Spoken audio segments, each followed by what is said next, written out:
Hey everybody, I'm back, and boy am I excited for this one. This is without a doubt one of my favorite Angry Birds games of all time. A very prestigious title, I know. Just like I'm also the winner of the FBI's Least Wanted of the year. Yeah, this game I hold very close to my heart. Maybe a little too close. And it's not just nostalgia, it's only 90% of nostalgia. The rest is excellent new design.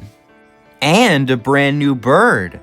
And this was also the first time that they actually cut birds from the cast.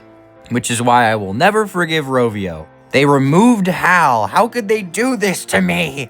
But this is a game review, so why would I actually talk about the game first? Instead, I'm talking about the presentation. So the first thing that's immediately better is the music. The music in this game is god tier, top of the line.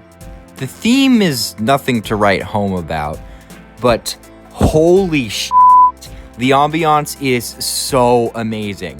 Not all of it is perfect, but just find the right ones and you'll immediately know what I'm talking about.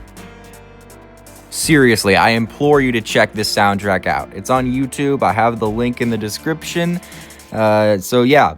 Now in terms of the art, it's about as good as it usually is. Nothing outstanding, but Rovio is moving in some more creative directions. And the themes, oh my god, wait, the themes in this game, they're kind of ingenious and super creative. You can really tell the team behind it was really passionate. I mean, they have contrails now, which I think that was the first time in the series they ever did something like that until returning to the idea recently in Angry Birds 2. And the scientific accuracy of the solar system levels is actually pretty cool. So, yeah. But even cooler, they even did a NASA event counting down the time New Horizons took on its journey as it was happening, which is so cool.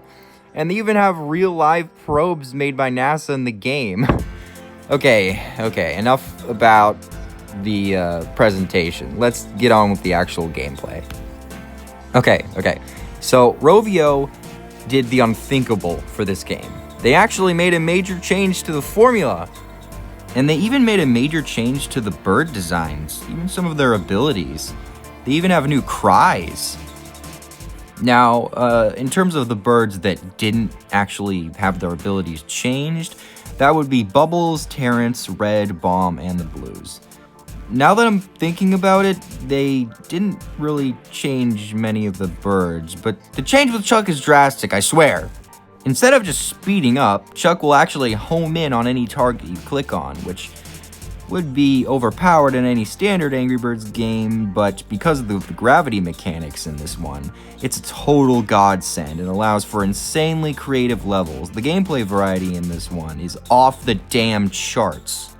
And it does a really good job of easing you into the game's mechanics. Starting off with simple gravity mechanics and then moving on to stuff like air momentum physics. And also exploding crystal shockwaves, water mechanics that make every new level a treat to play. And it also allows for some of the hardest damn levels in the series, especially because when you use the Space Eagle, he only gets a small portion of the area you send him in. You do get multiple, but some levels are hard regardless. Oh yeah, I almost forgot, there's a new bird now with the ability to explode and turn certain blocks into ice. A really neat ability that complements the blues and makes them actually useful. I think this is the only real blues buff we ever got, which is kinda lame. And just another reason why this is the best game of all time. But what did they name this fun new bird? Icebird. It's Icebird. Right. And I'm Virgin McGlasses. What a lame name.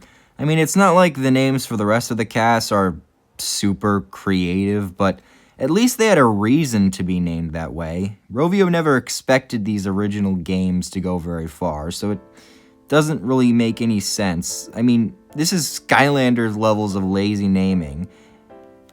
And believe it or not, Rovio has actually given this game more attention in our modern age because they've featured this entire game in Angry Birds Reloaded with 2 new birds added as of this video.